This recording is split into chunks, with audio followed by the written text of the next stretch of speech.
Bonjour. Alors moi, je dis toujours, impossible, c'est pas français. C'est comme, il y a beaucoup de mes amis qui me disent, lui, ça prend pas un nom. Un nom dans le sens de, si c'est pas possible, hein? Non, je pense que tout est possible. Et j'ai des exemples extrêmes, hein? J'ai des exemples extrêmes. J'ai connu une fille que j'ai connue dans un party et qui dansait, puis il dansait, ben moi je danse beaucoup là, mais elle, moi je danse soir, puis elle est encore sur la piste de danse là. Et quand elle est revenue, j'ai dit, mais Seigneur, où t'as pris ça, toute cette énergie-là? Et elle me dit, moi, quand j'étais petite, j'étais quadraplégique. Hein? Et j'étais à Sainte-Justine. Et je disais toujours, quand les infirmières venaient me voir, ferme la porte. Et là, si j'essayais de m'attraper, j'essayais de m'attraper après le barreau de mon lit, après mes couvertes, comprends-tu? Et puis je tombais littéralement à terre parce que j'étais quadraplégique, mais je ne l'ai jamais cru dans ma tête, je ne l'ai jamais accepté.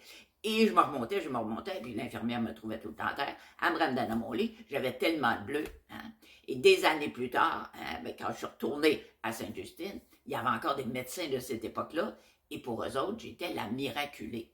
Parce que oui, elle s'est complètement sortie de ça. J'ai connu un gars qui était en chaise roulante depuis 5 ans avec la sclérose en plaques. Il ne l'a jamais accepté dans sa tête. Il ne s'est jamais vu paralysé. Et aujourd'hui, il marche et il court. Alors pour moi, la pensée est extraordinaire et impossible, c'est pas français. Impossible, c'est pas français. Donc, je le dis, puis même des fois, je le dis en anglais, parce que dans mon voyage en Inde, à un moment donné, en Inde et au Népal, quand je suis partie du monastère, je saluais le lama, et mon genou est arrivé sur la lunette, et ça a cassé la vis dans la chose. Donc, et je m'en allais à Katmandou. Donc, quand j'arrive à l'hôtel à Katmandou, je demande, y a-tu un oculiste, quelque chose? Et on me dit, oui, oui, au coin de la rue. Et je m'en vais là. Et eux autres, c'est comme des portes de garage avec un carré en ciment. Puis voilà, c'est le bureau là. Alors, je lui donne mes lunettes. Puis évidemment, le gars prend un tournevis et il tourne la vis, la partie qui était là avec la tête. Ça allait bien.